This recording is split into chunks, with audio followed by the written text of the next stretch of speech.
नमस्कार. Cook with Sonal या आपल्या यूट्यूब चॅनलमध्ये तुम्हा सर्वांचं पुन्हा एकदा खूप खूप स्वागत आहे. आज आपण साबुदाणा वडा बनवणार आहोत. उपवासाचा हा वडा खायला खूप छान लागतो. लहान लेकरं असो किंवा मोठी माणसे सर्वांचाच आवडता असा हा उपवासाचा पदार्थ आहे. पटकन होतो, वरतून क्रिस्पी आणि आतून छान मऊ असा हा साबुदाणा वडा कसा बनवायचा ते आज आपण बघणार आहोत. तर चला रेसिपीला सुरुवात करूयात. साबुदाणा वडा बनवण्यासाठी 2 मीडियम साईजचे बटाटे चांगले उकडून घ्यायचे. त्याचं वरचे जे साल असतं ते काढून घेतलंय. भाजून घेतलेले शेंगदाणे मिक्सरमध्ये थोडेसे दळून घ्यायचे.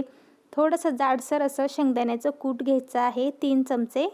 1 वाटी भरून साबुदाणा घेतलेला आहे.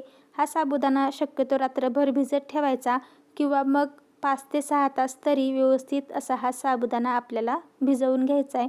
साबुदाण्यामध्ये अजिबात पाणी असायला नको, चांगला कोरडा असा हा साबुदाणा भिजलेला असावा.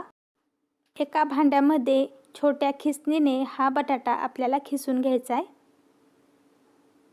दोन्ही बटाटे याच पद्धतीने खिसून घ्यायचे आहे किंवा तुम्ही हाताने सुद्धा याला मॅश करू शकता, पण हाताने पूर्णपणे मॅश होत नाही, त्यामुळे मी खिसणीचा वापर केलेला आहे. बटाटा चांगला खिसून झाला. आता याच्यामध्ये आपण साबुदाणा टाकूयात. सर्व साबुदाणा या बटाट्यामध्ये आपल्याला टाकून घ्यायचा आहे. एक मीडियम साईजच्या वाटीने पाऊण वाटी साबुदाणा रात्रभरासाठी भिजत ठेवलेला होता आणि या पाऊण वाटी साबुदाण्यासाठी 2 बटाटे आपण घेतलेले आहेत. आता याच्यामध्ये 3 चमचे आपल्याला शेंगदाण्याचं कूट टाकायचं आहे. अर्धा चमचा मीठ टाकायचे किंवा चवीनुसार.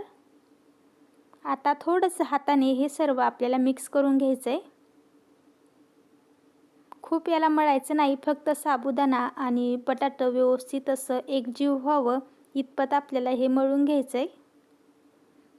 साबुदाणा वड्यामध्ये थोडासा अख्खा साबुदाणा दिसला म्हणजे साबुदाणा वडा दिसायला छान दिसतो आणि खूप तेलसुद्धा धरत नाही. जर आपण याला खूप मळून घेतलं, साबुदाणासुद्धा जास्त मॅश करून घेतला तर वडे खूप तेलकट होतात. तर आता याला मी फक्त मिक्स करून घेतलं आहे, जेणेकरून मीठ, बटाटा आणि साबुदाणा सर्व असं एकजीव व्हावं.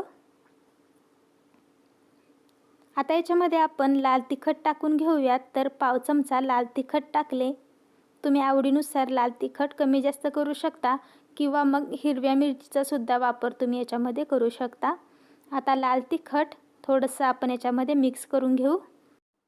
लाल तिखट आता साबुदाण्यामध्ये चांगला असा आपण मिक्स करून घेतलं आहे.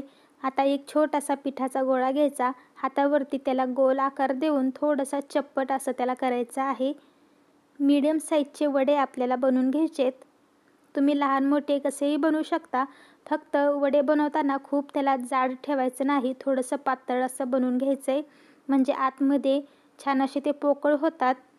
तर पहा, या साईजचे मी वडे सर्व बनवून घेतलेले आहेत. सर्व वडे बनवून घेतलेले आहेत. आता हे थोड्या प्रमाणात आहेत, त्याच्यामुळे मी सर्व बनवून घेतलेत. जर जास्त प्रमाणामध्ये वडे बनवायचे असतील तर वडे तळता तळता सुद्धा तुम्ही वडे बनवू शकता. एका कढईमध्ये तेल गरम करत ठेवायचं आहे. तेल खूप जास्त गरम नको किंवा खूप थंडसुद्धा नको. खूप जास्त जर गरम झालं तर वडे टाकले कीच लाल होतील आणि थंड जर असेल तर वडे खाली कढईला चिकटतील. तर मीडियम टेम्परेचरवरतीच आपल्याला तेल गरम करून घ्यायचं आहे. तेलामध्ये वडे टाकून घ्यायचे. 4 ते 5 वडे एक वेळेस आपण तळू शकतो. वडे टाकल्यानंतर त्याला तेलामध्ये थोडेसे सेट होऊन द्यायचे, लगेच पलटी करायची नाही. थोडेसे अर्धा मिनिटासाठी तेलामध्ये याला असंच ठेवायचे. वडे तळताना आपल्याला गॅस मीडियम ठेवायचा आहे आणि मीडियम गॅसवरतीच हे वडे तळायचे आहेत. वडा जर कढईला चिकटलेला असेल तर तो तेलामध्ये तसंच राहून द्यायचा. थोडासा तो तळल्या गेल्यानंतर बरोबर पलटवला जातो. आपण जर चिकटलेला असतानाही झाऱ्याने त्याला जबरदस्ती काढण्याचा प्रयत्न केला तर खूप चिकट असल्यामुळे वडा झाऱ्याला चिकटतो आणि संपूर्ण वडा मग तेलामध्ये फुटू शकतो. तर थोडासा तळल्यानंतरच आपल्याला त्याला झाऱ्याने पलटी करायचं आहे, म्हणजे वडा खूप चिकटत नाही आणि फुटतसुद्धा नाही. तर मीडियम गॅसवरती छान असा त्याला लालसर रंग येईपर्यंत आपल्याला तळून घ्यायचेत. खूप बारीक गॅसवरती वडे तळायचे नाही, नाहीतर ते तेल धरतात. मीडियम गॅसवरती त्याला असं पलटी करत तळून घेतलं म्हणजे सर्व बाजूनी ते चांगले तळले जातात आणि तेलाचं टेम्परेचरसुद्धा मेंटेन राहतं, त्यामुळं व्यवस्थित असे आतपर्यंत ते तळले जातात. तर पहा, आता याला छान असा लालसर रंग आला की तेलामधनं काढून घ्यायचे. उरलेले सर्व वडे आपल्याला याच पद्धतीने तळून घ्यायचे आहेत. तर सर्व वडे मी याच पद्धतीने आता तळून घेतलेले आहेत आणि मस्त असे आपले हे वडे बनवून तयार झालेत. तर पहा काय मस्त कलर आलाय. साबुदाणासुद्धा छान असा वड्यांवर दिसतोय. या पद्धतीने वडे बनवल्यामुळे ते खूप लवकर लूजसुद्धा पडत नाहीत. तसे तर वडे गरम गरम खायला छान लागतात, पण थंड झाल्यानंतरसुद्धा हे वडे लूज पडत नाहीत आणि चवीलासुद्धा छान लागतात, दिसतातसुद्धा भारी. तुम्हाला जर आजची रेसिपी आवडली असेल तर घरी नक्की बनवून बघा. व्हिडिओ आवडला असेल तर लाईक करा, शेअर करा.